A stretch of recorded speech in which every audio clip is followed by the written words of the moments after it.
Day continues here on One News Now. I'm Charles Lejano. The IATF imposes new quarantine protocols to prevent the spread of the highly contagious Delta variant. Palace and IATF spokesperson Harry Roque announced that Metro Manila will return to GCQ with heightened restrictions starting today until July 31. Roque says same IATF rules back when the NCR was previously placed under this quarantine category will be observed. 4 other areas are also placed under GCQ with heightened restrictions.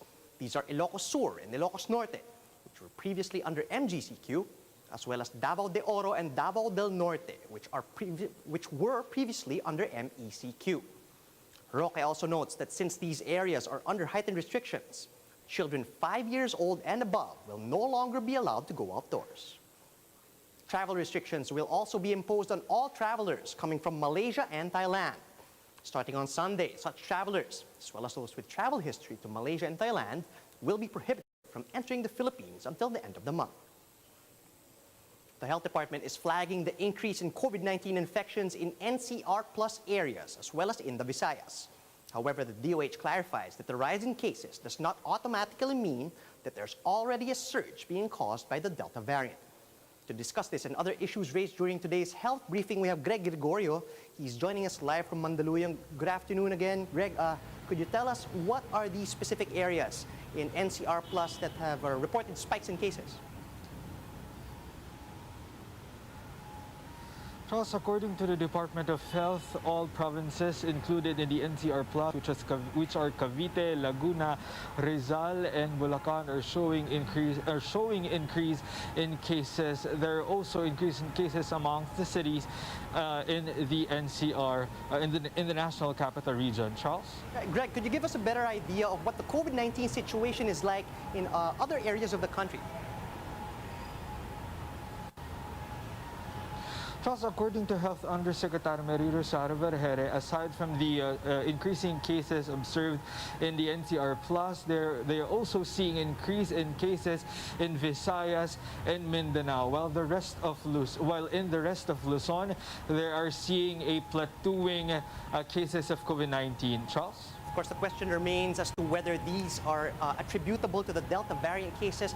Talking about these, how many have already recovered of the known Delta variant cases, and do we know how many of them are fully vaccinated? Charles, as of the latest biosurveillance report out of the Department of Health, we have 47 Delta variant cases detected here in the Philippines. 3 of them died, 8 are active cases, and the rest are recovered. But according to Health Undersecretary Maria Rosara Vergere, the recent detected 12 local cases will be validated if they indeed recovered, if they are still infected with the COVID-19. Charles? All right, Greg, how will the government now move to restrict mobility for senior citizens amid the threat of this new Delta variant? Just when that was asked to Undersecretary Maria Rosara Vergere earlier, she said that we still have to be objective, or we have to look on basis for us to do that. But she emphasized that what we are doing is we are balancing the economy. Charles? All right, Greg, let's talk about the local transmission of the Delta variant for a minute. Could you tell us where experts actually saw these links and how these were linked together? Charles, according to Health Undersecretary Vergere, there were local transmissions detected in northern Mindanao and in Antique. According to Vergere, there are linkages amongst local Delta variant cases from families. But aside from that, they also are having a continuous investigation on other local cases, because they're still trying to find out linkages among other local cases. Charles? Thanks for that, Greg. That was Greg Gregorio reporting live from Mandaluyong. The Octa Research Group says similarities between the current COVID-19 trend and the previous outbreak indicates that we are at the earliest stage of a new surge. Octa's Guido David tells One News' The Chiefs that the government must take more preemptive action against the threat of the Delta variant. For now, David says there is still time to impose proactive measures to prevent a new surge. He adds that interventions must be made to prevent an outbreak similar to that of Indonesia. We don't have to wait until mag-search and then, it'll be easier to control this if we start earlier. We could contain the region, maybe impose a bubble, stricter border controls. We can still do that now. Of course, it could be a false alarm. Pwedeng, ay, hindi naman pala tatas masyado. Pero wala nang masama if we are careful.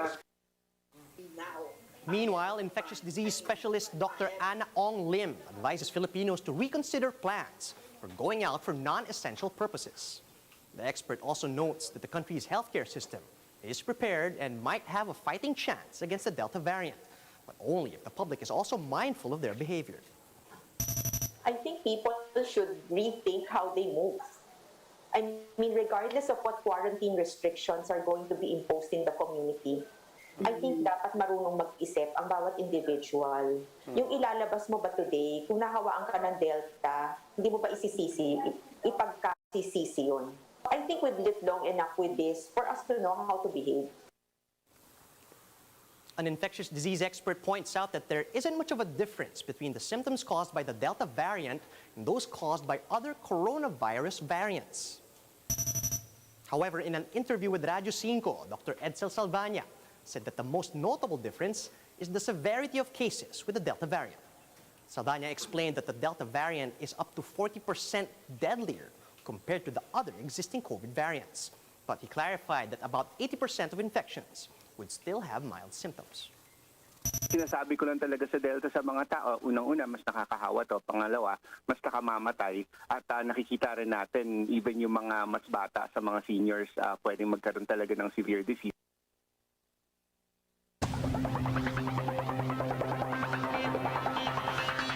In other news, Cris Nievarez has successfully secured a spot in the next round of the men's singles rowing competition in the Olympics.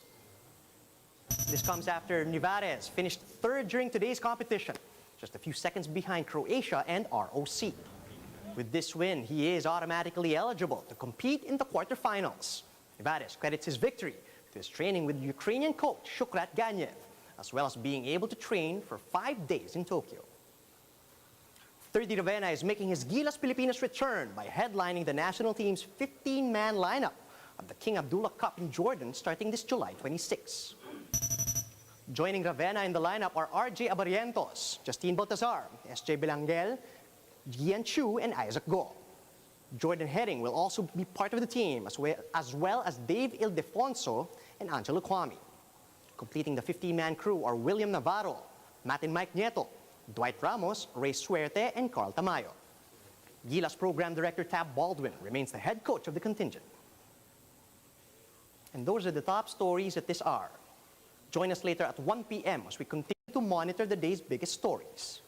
You can also catch One News on Signal Play. Register for a free account at www.signalplay.com so you can stream One News live anytime, anywhere. I'm Charles Lejano. Mask on, wash hands, and stay safe, Philippines. We are One News.